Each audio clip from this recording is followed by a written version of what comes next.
Thank you so much for joining us today at Education USA. My name is Adiola Adejumobi. I'm an Education USA advisor. And today I will be speaking with you on step 3, completing your application. So once you're done with your research, you know the institutions you would like to attend in the US and how you want to fund your education. The next step is applying to the schools of your interest. So what are those things you need to know? What are the basic requirements? For undergraduate students who want to study in the US, you must have completed secondary school with grades that are good enough for admissions in your home country. For graduate students, you must have completed your bachelor's degree program at least before you can think of a graduate program in the US. These are just the basics. These are just the foundations that you need to build on if you're thinking of a higher degree in the United States. So what are the applications requirements? Application forms, your transcript or your academic records, your essays, statements of purpose for graduate students, your recommendation letters, your standardized test scores, your certification of finances, and your resume. These make up the applications requirements for many institutions in the US. But applying to schools in the US is not a one-size-fits-all. Some schools ask for most or all of these things. Many others also ask for less.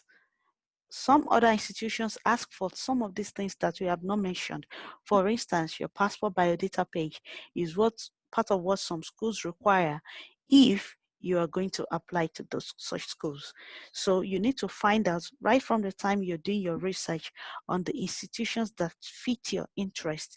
You also need to find out from them what are those things that you need to submit? What are those things that make up the application package for individual schools that you will be applying to? For undergraduate students, there are many portals where you can submit one application to very many schools. The Common Applications, the Coalition, the Common Black College Application. These are just some of the portals where you can submit one application to as many as 20 schools or more, depending on each of the portals. But there are some also other schools that have their own separate application portals. So if you intend to apply to them, you have to visit the school's website and submit the applications individually. And then there's also a state-owned portal like Apply Texas, where you can submit your application to one or more state schools in the state of Texas only. So if you're thinking of applying to more than one state school in Texas, then Apply Texas might just work for you. That is for undergraduate students. Now for graduate students, Apply Texas also works as well if you are thinking of graduate program in more than one graduate school in the state of Texas.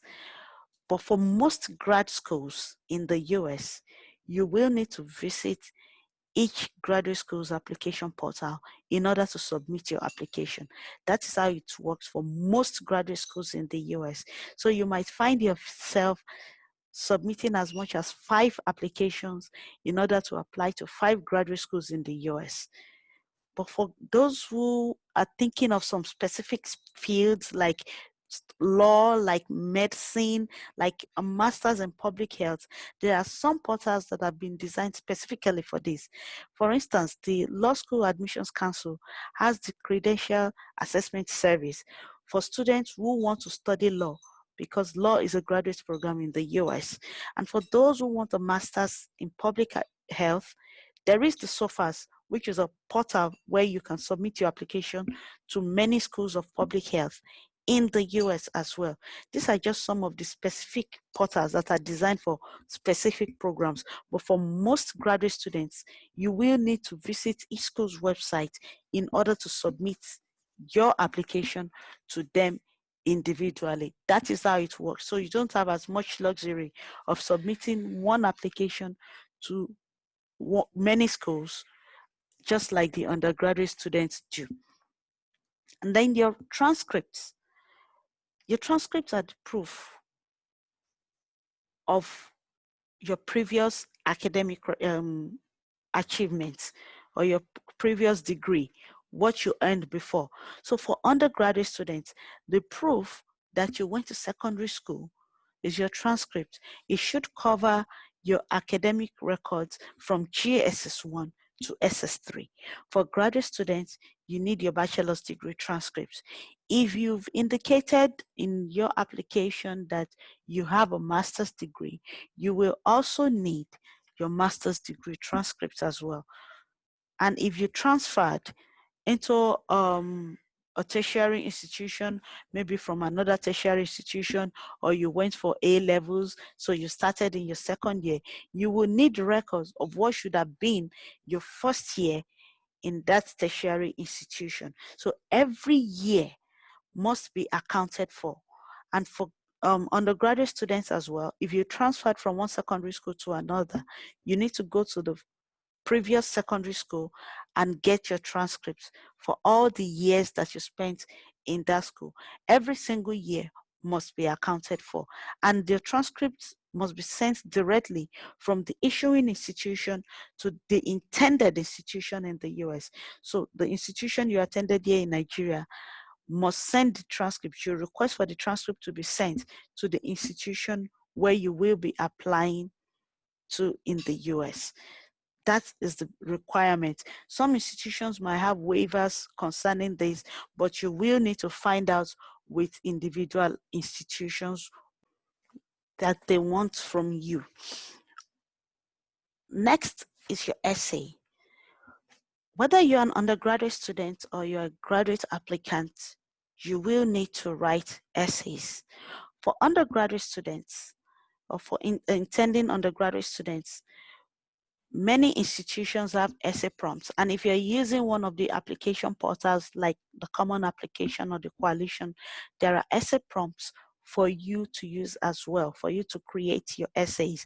Prompts are topics or themes that are given to you around which you are to create your essay. Now, these prompts enable you to know what to write on or how you should create your essay, and you don't have to write out of context. You don't have to write in a way that it really does not show who you are.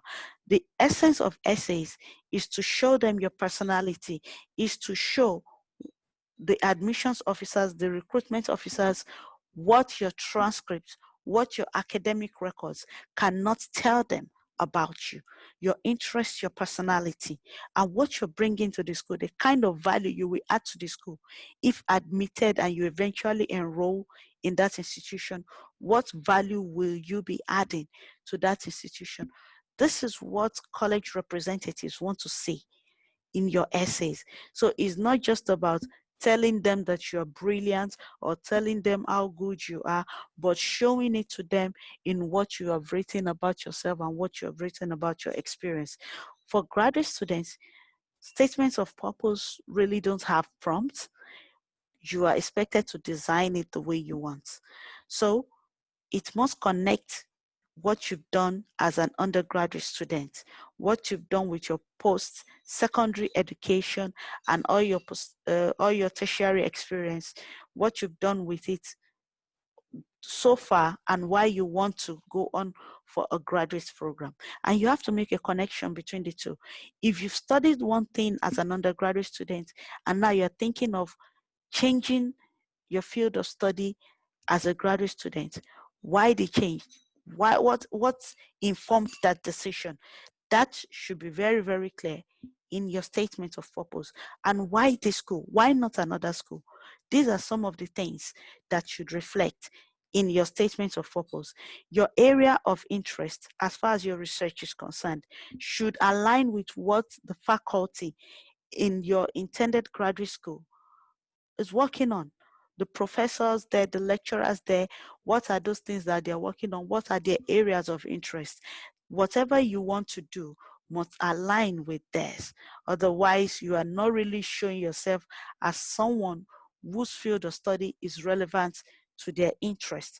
Now, whether you're writing as an undergrad or you're writing as a graduate student, your essay must be unique. It must be original, not plagiarized.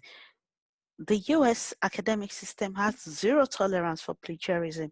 Now, if an element of plagiarism is detected in your essay, whether as an undergraduate or as a graduate student, it renders your entire application invalid because there is already a question mark on the authenticity of your application. You must be very professional with your essays. Make sure that you proofread, make sure that you correct every error, cross your T's, dot your I's, and be very honest and realistic.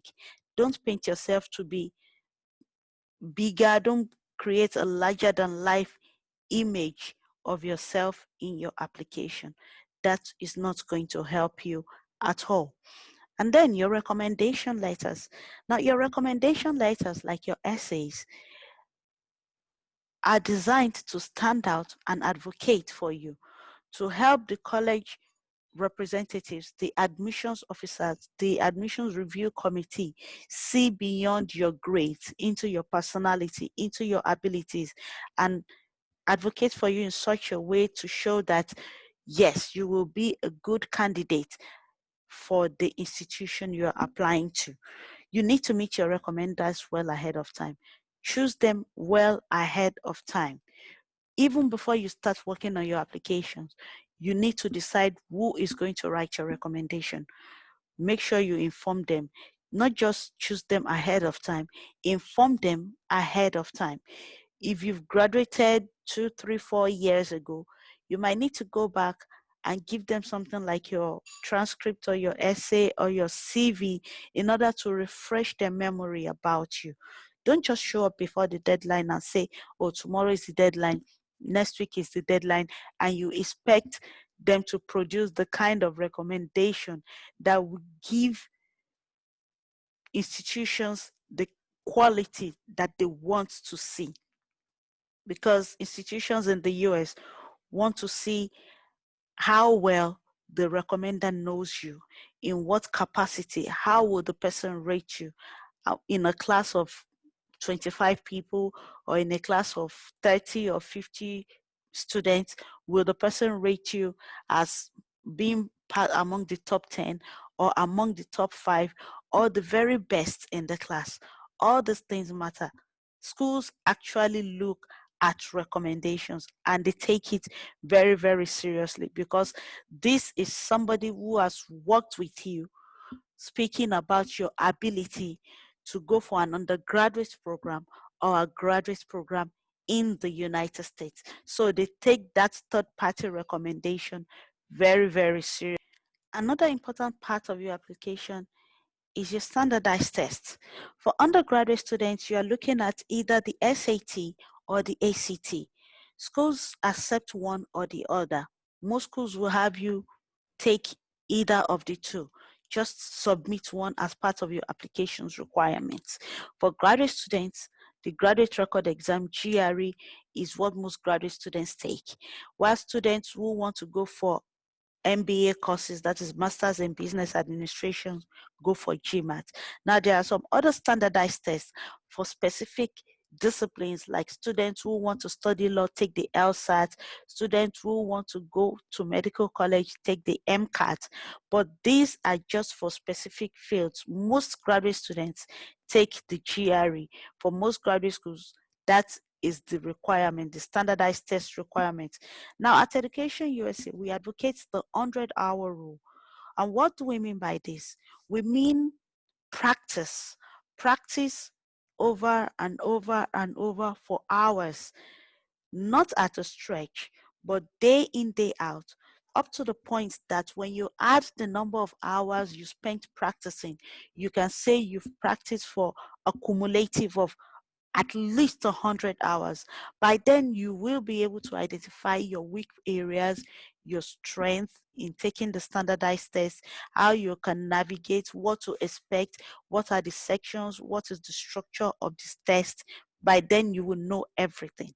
So practice over and over and over again. If you need somebody to tutor you, go ahead and get a tutor, but on your own, you still need to practice as an individual and get used to the test and the kind of questions that are being set for the test.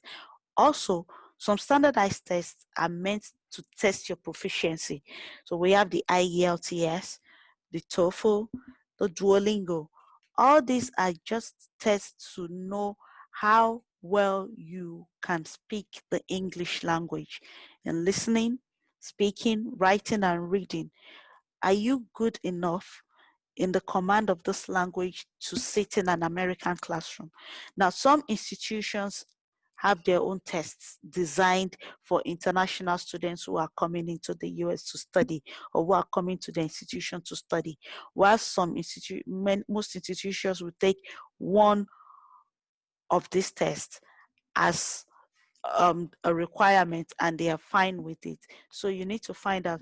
There are also some other institutions that are willing to waive these requirements if English is the language of instruction in your home country, or the official language in your home country, or the institution you attended.